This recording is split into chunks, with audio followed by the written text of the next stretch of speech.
మా latest videos కోసం మా ఈ తెలుగు న్యూస్ ఛానల్ సబ్స్క్రైబ్ చేసి గంట సింబల్ యాక్టివేట్ చేసుకోండి. రేపు బుధవారం రాత్రి పడుకునే ముందు దిండు కింద ఇది పెట్టుకొని పడుకోండి చాలు. 7 నిమిషాల్లో దరిద్రాలు వదిలిపోతాయి, ధనం వచ్చి పడుతుంది. జ్యోతిష శాస్త్రంలో బుధవారానికి ఒక విశిష్టమైన స్థానం ఉంది. బుధగ్రహం అంటేనే బుధుడికి కారకుడు, వ్యాపారానికి అధిపతి మరియు సంపదను ఇచ్చే దేవుడు. ఎవరి జాతకంలో అయితే బుధుడు బలహీనంగా ఉంటాడో వారికి ఎంత సంపాదించినా డబ్బు నిలవదు, అనవసరమైన ఖర్చులు వస్తూ ఉంటాయి, సమాజంలో గౌరవం తగ్గుతుంది. అలాంటి ఇబ్బందుల నుండి గట్టెక్కడానికి బుధవారం రోజున చేసే పరిహారాలు అమోఘంగా పనిచేస్తాయి. అదేవిధంగా ఈరోజు రాత్రి సమయంలో చేసే తాంత్రిక పరిహారాలకు కూడా అంతే శక్తి ఉంటుంది. ముఖ్యంగా రేపు బుధవారం రాత్రి మీరు పడుకునే ముందు మీ దిండి కింద ఒక చిన్న పొట్లాన్ని పెట్టుకుని పడుకుంటే చాలు. కేవలం 7 నిమిషాల్లోనే మీ 7 జన్మల దరిద్రం వదిలిపోతుంది. మీ ఆలోచన విధానం మారుతుంది. మీ చుట్టూ ఉన్న నెగిటివ్ ఎనర్జీ తొలగిపోయి ధనం వచ్చి పడడానికి మార్గాలు సుగమం అవుతాయి. మరి ఇంతటి గొప్ప పరిహారం గురించి, ఆ దిండి కింద పెట్టుకోవలసిన ఆ రహస్య వస్తువు గురించి ఈ వీడియోలో మనం అత్యంత వివరంగా తెలుసుకుందాం. ఫ్రెండ్స్, ఫస్ట్ అయితే కామెంట్ బాక్స్లో జై శ్రీరామ్ అని కామెంట్ చేసి ఈ వీడియోకి ఒక లైక్ కొట్టి మాకు సపోర్ట్ చేయండి. ఈ పరిహారం చేసే ముందు మనం కొన్ని ముఖ్యమైన నియమాలను పాటించాలి. ముఖ్యంగా ఇంట్లోని ఆడవారు బుధవారం రాత్రి పడుకునే ముందు వంటగది విషయంలో చాలా జాగ్రత్తగా ఉండాలి. వంటగది అనేది సాక్షాత్తు అన్నపూర్ణాదేవి కొలువై ఉండే స్థలం. ఏ ఇంట్లో అయితే వంటగది అస్తవ్యస్తంగా ఎంగిలి గిన్నెలతో నిండి ఉంటుందో ఆ ఇంట్లో లక్ష్మీదేవి ఎప్పటికీ నిలవదు. అందుకే బుధవారం రాత్రి మీరు పడుకోవడానికి కనీసం 1 గంట ముందే మీ వంటగదిని పూర్తిగా క్లీన్ చేసుకోవాలి. తిన్న తర్వాత ఉన్న అంట్లన్నిటినీ తోముకోవాలి. షింకులో ఒక ఎంగిలి గిన్నె కూడా ఉండకూడదు. అంట్లు తోమిన తర్వాత వంటగది గట్టును, ముఖ్యంగా గ్యాస్ పొయ్యిని చాలా శుభ్రంగా తుడుచుకోవాలి. గ్యాస్ పొయ్యి కింద ముగ్గు పెట్టుకోవటం అనేది మన పూర్వీకుల నుండి వస్తున్న ఒక గొప్ప సాంప్రదాయం. పొయ్యి కింద బియ్యపు పిండితో చిన్న ముగ్గు వేసి దానికి పసుపు కుంకుమలు అద్దితే ఆ ఇంట్లో లక్ష్మీదేవి అనుగ్రహం ఎప్పుడూ ఉంటుంది. గ్యాస్ పొయ్యిని మనం అగ్నిదేవుడిగా భావిస్తూ ఉంటాం కాబట్టి దానిని గౌరవించటం వల్ల ఇంట్లో ధనధాన్యాలకు కొరత ఉండదు. ఇలా వంటగదిని శుద్ధి చేసుకున్న తర్వాతే మీరు ఈ పరిహార ప్రక్రియలోనికి వెళ్ళాలి. ఇప్పుడు అసలు పరిహారం ఏమిటో చూద్దాం. రాత్రి మీరు పడుకునే ముందు ఒక తెల్లటి కాగితాన్ని తీసుకోండి. ఆ కాగితం మీద ఎటువంటి గీతలు ఉండకూడదు. ఒక పెన్ను తీసుకొని ప్రశాంతంగా కూర్చొని మీ మనసులో ఉన్న అతిపెద్ద కష్టం ఏమిటో ఆ కాగితం మీద రాయండి. అది అప్పుల బాధ కావచ్చు, అనారోగ్యం కావచ్చు, లేదా మీరు ఎప్పటి నుంచో ఎదురు చూస్తున్న ఒక విజయం కావచ్చు. ఆ కష్టం త్వరగా తీరిపోవాలని, మీ జీవితం సుఖ సంతోషాలతో నిండాలని మనస్ఫూర్తిగా కోరుకుంటూ రాయండి. ఇలా రాయటం వల్ల మీ మనసులోని సంకల్పం ఆ కాగితంపై ఒక శక్తిగా మారుతుంది. ఇప్పుడు ఆ కాగితంలో కొన్ని పవిత్రమైన మరియు శక్తివంతమైన పదార్థాలను ఉంచాలి. మొదటగా అందులో కొంచెం కర్పూరం వేయండి. కర్పూరం అంటే పవిత్రతకు నిదర్శనం. అది గాలిలోని దోషాలను, మీ చుట్టూ ఉన్న దుష్టశక్తులను హరిస్తుంది. ఆ తర్వాత అందులో కొద్దిగా టీ పొడిని వేయండి. చాలామందికి ఆశ్చర్యం కలగవచ్చు, టీ పొడి ఏమిటి అని. కానీ టీ పొడికి ప్రకృతిలోని నెగిటివ్ ఎనర్జీని గ్రహించి పీల్చుకునే అద్భుతమైన గుణం ఉంటుంది. మీ దిండి కింద ఇది ఉండటం వల్ల మీ ఆలోచనలో ఉండే వ్యతిరేకతను ఇది లాగేసుకుంటూ ఉంటుంది. అనంతరం అందులో 2 వక్కలను ఉంచండి. వక్కలు వినాయకుడికి ప్రీతికరమైనవి. ఏ పనిలోనైనా విఘ్నాలు తొలగిపోవాలంటే వక్కను వాడటం తప్పనిసరి. ఆ తర్వాత ఒక 2 జాజికాయలను కూడా అందులో వేయండి. జాజికాయకు ధనాన్ని ఆకర్షించే గుణం అపారంగా ఉంటుంది. లక్ష్మీ కటాక్షం కలగాలంటే జాజికాయను వాడాలని మన పెద్దలు చెప్తూ ఉంటారు. ఇలా కర్పూరము, టీ పొడి, వక్కలు, జాజికాయలను ఆ కాగితంలో ఉంచి దానిని ఒక పొట్లంలో చుట్టండి. ఈ పొట్లాన్ని మీ చేతిలో పట్టుకుని 1 నిమిషం పాటు మీ కులదైవాన్ని లేదా ఇష్టదైవాన్ని తలుచుకోండి. ఆ తర్వాత ఆ పొట్లాన్ని మీ దిండి కింద పెట్టుకుని పడుకోండి. మీరు పడుకున్న 7 నిమిషాల్లోనే ఆ వస్తువుల నుండి వెలువడే తరంగాలు మీ శరీరంలో ఉన్న చెడు చక్రాలను ప్రభావితం చేస్తాయి. మీ ఉపచేతన మనస్సులో ఉన్న భయాలు, దరిద్ర రేఖలు చెరిగిపోవటం మొదలవుతూ ఉంటాయి. 7 జన్మల నుండి వస్తున్న కర్మదోషాలు కూడా ఈ ప్రక్రియ ద్వారా పటాపంచలు అవుతూ ఉన్నాయని నమ్మకం. ఈ పరిహారం వెనుక ఒక మానసిక మరియు ఆధ్యాత్మిక శాస్త్రం దాగి ఉంది. రాత్రంతా ఆ పొట్లం మీద దిండి కింద ఉండటం వల్ల మీ చుట్టూ ఉన్న వాతావరణం మొత్తం సానుకూలంగా మారుతుంది. తెల్లవారేసరికి మీ మనసుకి ఏదో ఒక పరిష్కార మార్గం మీకు ఖచ్చితంగా స్మరిస్తుంది. అంటే ఆ కష్టం తీరడానికి ఒక మార్గం మీకు తెలుస్తుంది. మరుసటి రోజు ఉదయం నిద్రలేవగానే ఆ దిండి కింద ఉన్న పొట్లాన్ని ఎవరికీ తెలియకుండా బయటకు తీయండి. ఆ పొట్లాన్ని ఎవరూ తొక్కని చోట లేదా ఏదైనా చెట్టు మొదట్లో పడవేయండి. పొరపాటున కూడా దానిని ఇంట్లో ఉంచకూడదు లేదా ఇంట్లో డస్ట్బిన్లో వేయకూడదు. ఎందుకంటే ఆ పొట్లంలోని మరియు మీ ఇంట్లోని నెగిటివ్ ఎనర్జీని మొత్తం పీల్చుకుని ఉంటుంది. దానిని బయటపడేయటం అంటే మీ దరిద్రాన్ని బయటకు పంపేయటమే. ఇలా బుధవారం రోజున అత్యంత భక్తి శ్రద్ధలతో ఈ పరిహారం చేస్తే మీకు ధనయోగం పడుతుంది. అప్పులు తీరిపోతాయి, రావాల్సిన డబ్బు సకాలంలో అందుతుంది. ఈ పరిహారం గురించి ఎవరికీ ముందుగా చెప్పకూడదు. ఇది మీ అంతరంగిక ప్రార్థనలా ఉండాలి. ఎప్పుడైతే మీరు పూర్తి నమ్మకంతో ఈ పని చేస్తారో అప్పుడు ప్రకృతి సద్దులు మీకు సహకరిస్తాయి. బుధవారం అనేది మార్పుకు సంకేతం. మీ జీవితంలో ఆర్థికంగా ఎదగడానికి, సమాజంలో ఒక మంచి స్థాయిని పొందడానికి ఈ దిండి కింద పెట్టుకునే పరిహారం ఒక మెట్టులా పనిచేస్తుంది. పొడిలోని గ్రహించే శక్తి, కర్పూరంలోని శుద్ధి చేసే శక్తి, వక్కలోని విఘ్న నివారణ శక్తి మరియు జాజికాయలోని ధన ఆకర్షణ శక్తి, ఈ 4 కలిపి మీ తలరాతను మారుస్తాయి. ఎన్ని రోజులు కష్టపడినా ఫలితం లేని వారికి, చిన్న చిన్న అడ్డంకుల వల్ల పనులు ఆగిపోయే వారికి ఇది ఒక దివ్య ఔషధం లాంటిది. రేపు రాత్రి పడుకునే ముందు ఈ పని చేయటం మర్చిపోకండి. వంటగదిని శుభ్రంగా ఉంచుకోవటము, గ్యాస్ పొయ్యి కింద ముగ్గు వేయటం వంటివి లక్ష్మీదేవిని ఆహ్వానించడానికి చేసే పనులు. అయితే దిండి కింద ఈ పొట్లం పెట్టుకోవటం అనేది మీ దరిద్రాన్ని పారద్రోలడానికి చేసే పని. ఈ 2 కలిస్తేనే మీ జీవితం సంపూర్ణంగా మారుతుంది. ధనం అనేది కేవలం కష్టపడితేనే రాదు, దానికి దైవబలం మరియు గ్రహబలం కూడా తోడవ్వాలి. బుధవారం నాడు బుధుడి అనుగ్రహం కోసం చేసే పరిహారం మీకు బలాన్ని ఇస్తుంది. 90 నిమిషాల్లో ఫలితం వస్తుంది. కానీ నిజానికి మీరు చేసే ఈ పని వల్ల 7 నిమిషాల్లోనే మీ మనసులో మార్పు మొదలవుతుంది. ఆ మార్పే మీ విజయానికి నాంది పలుకుతుంది. అలాగే ప్రతి బుధవారం వీలైతే ఆవుకు పచ్చని గడ్డిని తినిపించటం కూడా మంచిది. కానీ ఈ రాత్రి పూట పరిహారం మాత్రం తప్పనిసరిగా చేసి చూడండి. అద్భుతమైన మార్పును మీరు గమనిస్తారు. ఐశ్వర్యము, ఆరోగ్యము మరియు సుఖశాంతులు మీ ఇంట తాండవిస్తాయి. రేపు బుధవారం రాత్రికి జీలకర్రతో ఇలా చేయండి చాలు. కోరికలు తీరి కోరినంత డబ్బు వచ్చి పడుతుంది. ధన సమస్యలన్నీ పోతాయి, కష్టాలు పోతాయి. లక్ష్మీదేవి అనుగ్రహంతో పట్టిందల్లా బంగారం అవుతుంది. మనందరి ఇళ్లల్లో పోపుల పెట్టెలో తప్పనిసరిగా ఉండే ఒక అద్భుతమైన దినుసు జీలకర్ర. కేవలం వంటకు రుచిని ఇవ్వటమే కాకుండా మన జీవితంలో ఉన్న దరిద్రాన్ని తెరిమికొట్టి అష్టైశ్వర్యాలను చేకూర్చే శక్తి ఈ జీలకర్రకు ఉంటుంది. బుధవారం రోజున రాత్రి గనుక మీరు జీలకర్రతో ఇప్పుడు మనం చెప్పుకోబోయే ఈ చిన్న పరిహారం చేస్తే చాలు, మీ కోరికలు తీరి కోరినంత డబ్బు మీ వద్దకు వచ్చి పడుతుంది. అసలు మన శాస్త్రాలలో జీలకర్ర గురించి ఎంత గొప్పగా చెప్పారో వింటే మీరు ఆశ్చర్యపోతారు. జీలకర్ర అనేది కేవలం ఒక సుగంధ ద్రవ్యం మాత్రమే కాదు, ఇది నెగిటివ్ ఎనర్జీని పారద్రోలే ఒక శక్తివంతమైన ఆయుధం. మనకు వచ్చే కష్టాలను, నష్టాలను తొలగించి మన ఇంట్లోకి లక్ష్మీ కటాక్షాన్ని ఆకర్షించే అద్భుతమైన గుణం దీనికి ఉంది. ఎవరైతే ఆర్థిక ఇబ్బందులతో సతమతమవుతున్నారో, ఎవరికైతే అప్పుల బాధలు ఎక్కువగా ఉన్నాయో అటువంటి వారు జీలకర్రతో బుధవారం రోజు ఈ పరిహారం చేసుకుంటే వెంటనే ఫలితం కనిపిస్తుంది. ముఖ్యంగా ధనలక్ష్మీదేవికి జీలకర్ర అంటే ఎంతో ఇష్టం.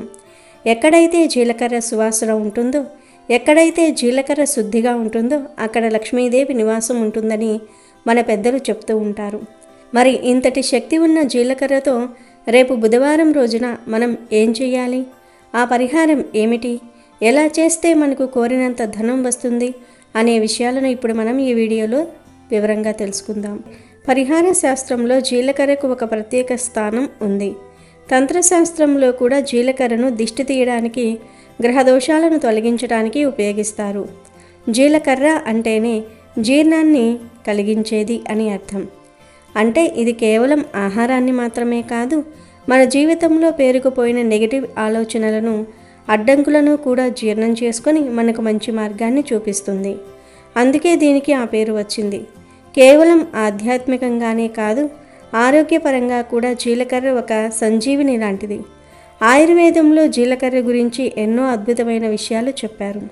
ప్రతిరోజు పడగడుపున జీలకర్ర నీరు తాగితే శరీరంలో ఉన్న వ్యర్థాలన్నీ బయటకు పోతాయి, రక్తం శుద్ధి అవుతుంది, జీర్ణశక్తి పెరుగుతుంది. అంతేకాకుండా బరువు తగ్గాలనుకునే వారికి ఇది ఒక గొప్ప ఔషధం. మన పూర్వీకులు అందుకే ప్రతి వంటలోనూ జీలకర్రను వాడేవారు. వాత, పిత్త, కఫదోషాలను సమతుల్యం చేసే శక్తి దీనికి ఉంది. కడుపులో మంట, గ్యాస్ సమస్యలతో బాధపడేవారు కొంచెం జీలకర్రను నమిలితే వెంటనే ఉపశమనం కలుగుతుంది. ఇలా ఆరోగ్యపరంగా ఎన్నో ఉపయోగాలు ఉన్నాయో, ఆర్థిక పరంగా కూడా మనకు అదృష్టాన్ని తీసుకురావటంలో జీలకర్ర అంతకంటే ఎక్కువగానే పనిచేస్తుంది. పరిహార శాస్త్రం ప్రకారం బుధవారం అనేది బుధగ్రహానికి అధిపతి. బుధుడు అంటే బుద్ధికి, వ్యాపారానికి, ధనానికి కారకుడు. అందుకే బుధవారం రోజు ఈ పరిహారం చేయటం వల్ల మనకు రెట్టింపు ఫలితం వస్తుంది. ఈ జీలకర్రలో ఉన్న శక్తి ఎంతటిది అంటే అది కేవలం శారీరక రోగాలనే కాదు, మన చుట్టూ ఉన్న ఆర్థిక దోషాలను కూడా హరిస్తుంది. ఆయుర్వేద శాస్త్రంలో జీలకర్రను జీరక అని పిలుస్తారు. అంటే ఇది శరీరాన్ని శుద్ధి చేస్తుంది. అదేవిధంగా ఆధ్యాత్మికంగా కూడా ఇది మన చుట్టూ ఉన్న వాతావరణాన్ని శుద్ధి చేస్తుంది.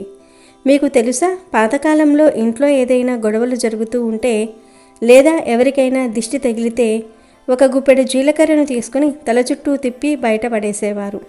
దీనివల్ల ఆ వ్యక్తిపై ఉన్న చెడు ప్రభావం పోతుందని నమ్మేవారు. నేటి ఆధునిక కాలంలో మనం వీటిని మూఢనమ్మకాలు అనుకోవచ్చు, కానీ ప్రకృతిలో ఉన్న ప్రతి చిన్న వస్తువుకు ఒక ప్రత్యేకమైన ఆకర్షణ శక్తి ఉంటుంది. మన ఇంట్లో ఉండే పోపుల పెట్టే ఒక చిన్న మెడికల్ షాప్ మాత్రమే కాదు, అది ఒక ఆధ్యాత్మిక శక్తి నిలయం కూడా. అందులో ఉండే ఆవాలు, జీలకర్ర, పసుపు ఇలా ప్రతిదీ ఒక గ్రహానికి ప్రతిరూపంగా శాస్త్రాలు చెప్తూ ఉన్నాయి. జీలకర్రను ఎక్కువగా బుధుడికి మరియు రాహువుకు సంబంధించిన దోషాలను పోగొట్టుకోవడానికి వాడుతూ ఉంటారు.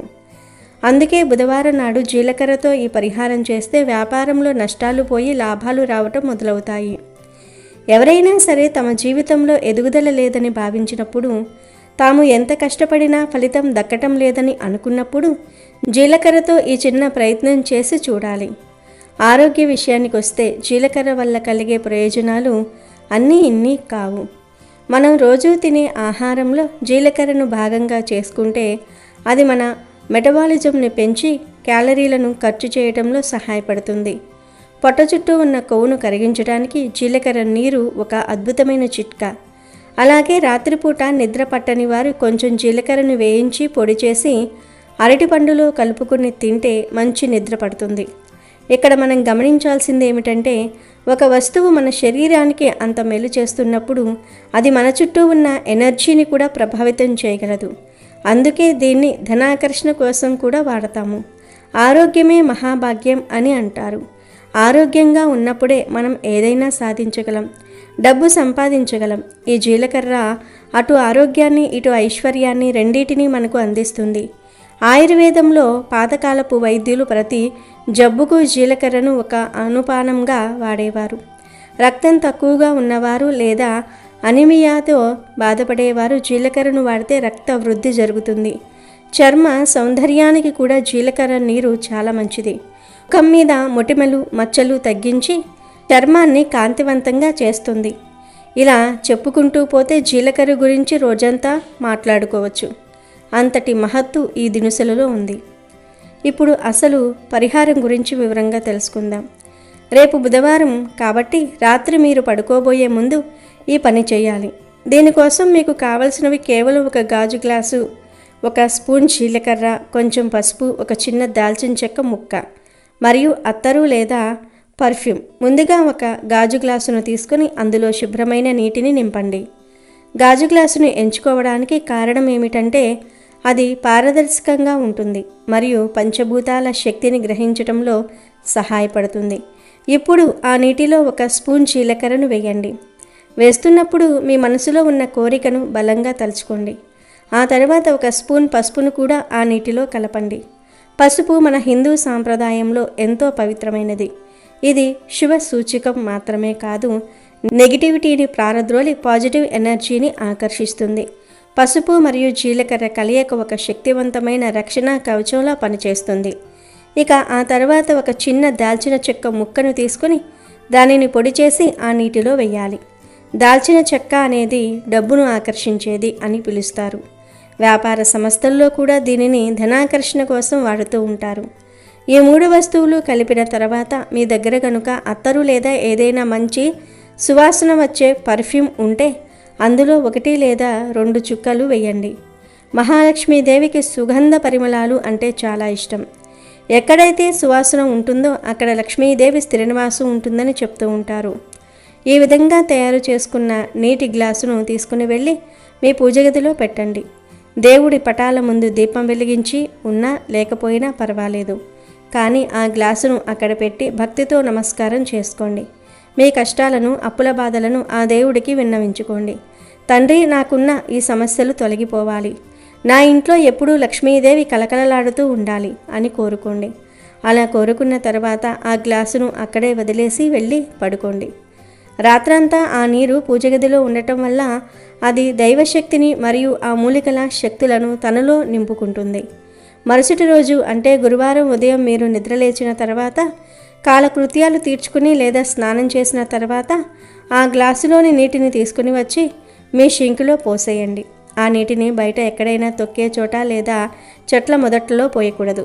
షింకులో పోయటం అంటే మన ఇంట్లో ఉన్న దారిద్ర్యం, పీడ అంతా ఆ నీటితో పాటు వెళ్ళిపోవాలని అర్థం. ఈ పరిహారాన్ని మీరు వరుసగా 3 బుధవారాలు చేయాలి. ఒక్కసారి చేయగానే మీ మనసులో ఒక ప్రశాంతత కలుగుతుంది. పనులు సాఫీగా సాగటం మొదలవుతూ ఉంటాయి. 3 వారాలు పూర్తయ్యేసరికి మీ కోరిక నెరవేరడానికి కావలసిన మార్గాలు సుగమం అవుతాయి. చాలామందికి ఒక అనుమానం రావచ్చు, కేవలం ఈ నీళ్లతో ఇంత పెద్ద మార్పు సాధ్యమా అని. నమ్మకం ఉన్న చోటే ఫలితం ఉంటుంది. మన సంకల్పం బలంగా ఉన్నప్పుడు ప్రకృతి కూడా మనకు సహకరిస్తుంది. ఈ జీలకర్ర, పసుపు, దాల్చిన చెక్క అనేవి కేవలం పదార్థాలు మాత్రమే కాదు, అవి ప్రకృతి నుండి వచ్చిన శక్తులు. వాటిని మనం ఒక పద్ధతిలో ఉపయోగించినప్పుడు అవి మనకు అనుకూలమైన ఫలితాలను ఇస్తాయి. ఎంతోమంది తమ జీవితంలో అప్పుల బాధల నుండి బయటపడడానికి, వ్యాపారంలో అభివృద్ధి కోసం ఇటువంటి పరిహారాలు చేసి ఫలితం పొందారు. బుధవారం అనేది జ్ఞానానికి, బుద్ధికి కారకుడు. కాబట్టి ఈరోజు చేసే ఏ పరిహారమైనా మనకు సరైన మార్గాన్ని చూపిస్తుంది. అందుకే ఎట్టి పరిస్థితుల్లోనూ రేపు బుధవారం ఈ పని చేయటం మర్చిపోకండి. డబ్బు అనేది కేవలం కష్టపడితేనే రాదు, దానికి అదృష్టం కూడా తోడవ్వాలి. ఆ అదృష్టాన్ని ఇచ్చే శక్తి ఇటువంటి ఆధ్యాత్మిక పరిహారాలకు ఉంటుంది. ఈ వీడియోలో ఇప్పుడు మనం చెప్పుకున్న విషయాలను మీ మిత్రులకు, శ్రేయోభిలాషులకు కూడా తెలియజేయండి. ఎందుకంటే మంచి విషయాన్ని నలుగురితో పంచుకోవటం వల్ల పుణ్యం లభిస్తుంది. కాబట్టి మీ ఐశ్వర్యం వృద్ధి చెందాలని కోరుకుంటూ ఈ చిన్న పనిని శ్రద్ధతో చేసి శుభ ఫలితాలను పొంది సంతోషంగా జీవించండి. అమెజాన్లో బెస్ట్ డిస్కౌంట్స్ కోసం వీడియో డిస్క్రిప్షన్లో లింకు ఉంది, చూడండి. అలాగే మా టెలిగ్రామ్ ఛానల్ సబ్స్క్రైబ్ చేసుకోండి.